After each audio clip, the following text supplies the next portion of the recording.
President Dr. Daniel Twining and distinguished guests of the International Republican Institute, thank you for the privilege of this invitation and to the generosity of your welcome.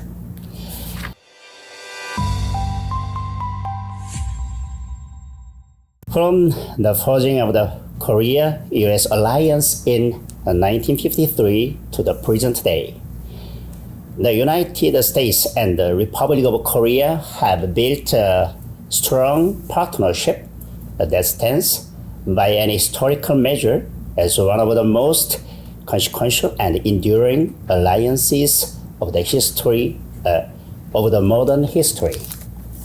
The Korean people have not forgotten the 60,000 American soldiers who crossed the Pacific Ocean to defend the people they had never met in a country most could not have placed on a map. We also have enormous appreciation for the 28,000 U.S. Forces Korea personnel who stand watch on the peninsula at this very moment.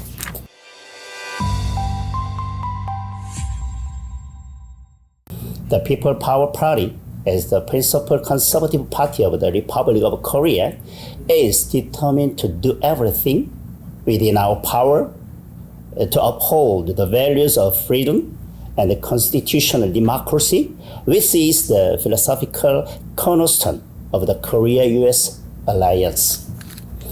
In this regard, the United States' recent approval under President Trump's leadership of South Korea's development of nuclear-powered submarines represents a landmark expansion of our alliance's strategic depth.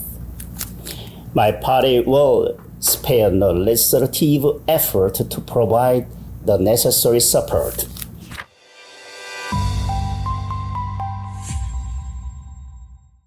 As we are all painfully aware, the situation in the Middle East and the acute uncertainty surrounding the Strait of Hormuz pose a significant challenge that free nations must address together.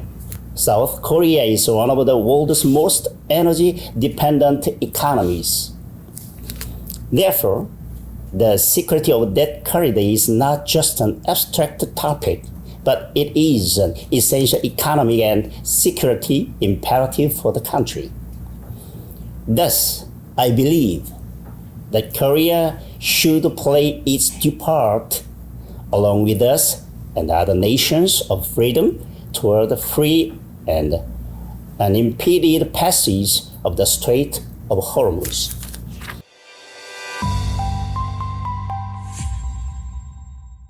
Distinguished guests, from this perspective, my party holds a serious reservation about the current direction of Seoul's attitude toward North Korea, which a significant portion of Korean people believe not only naive, but also dangerous.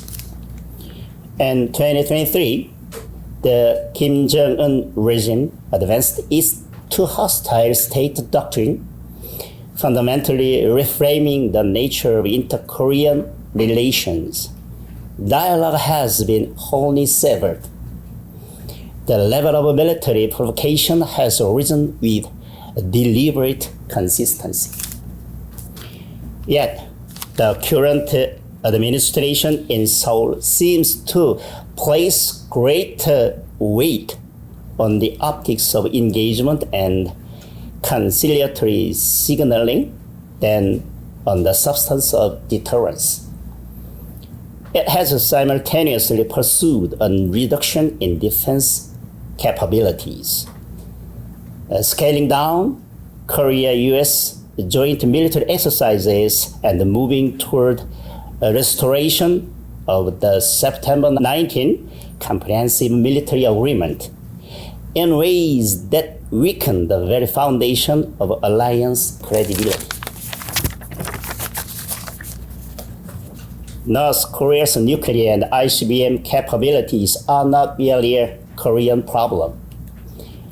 They are a direct and simultaneous threat to the security of the United States and its allies across the Indo-Pacific. There must be not a single degree of ambiguity when it comes to defending constitutional democracy and individual freedom, upholding alliance commitments, and protecting the lives of our people. Until and unless timely and decisive actions are taken to deal with the serious and immediate threat of the North Korean nuclear weapons, the next headache for the US after Iran war is over will be North Korea. Yes, peace through strength is the only answer to the Korean Peninsula.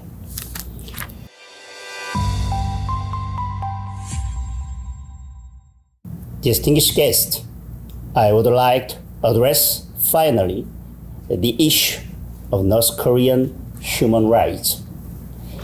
Bordered by the armistice line, the Korean Peninsula is divided into the Republic of Korea, one of the freest and most prosperous nations in the world, and North Korea, one of the most systematically oppressed societies on earth.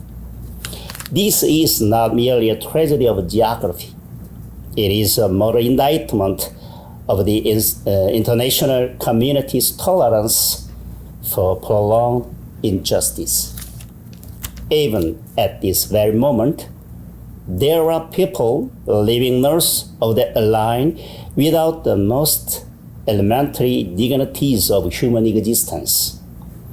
A vicious cycle persists without interruption.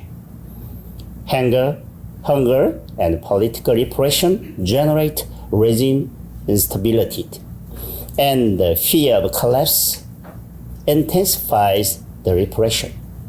North Korea today functions in every meaningful sense as a totalitarian prison state. The world cannot afford the moral cost of continued inaction. Through principled solidarity and effective international pressure, the international community must create the conditions under which the North Korean regime has no viable alternative but to change. I call upon the IRI and its partners to sustain their principled engagement on North Korean human rights, an issue that lies at the very heart of everything this institution was founded to defend.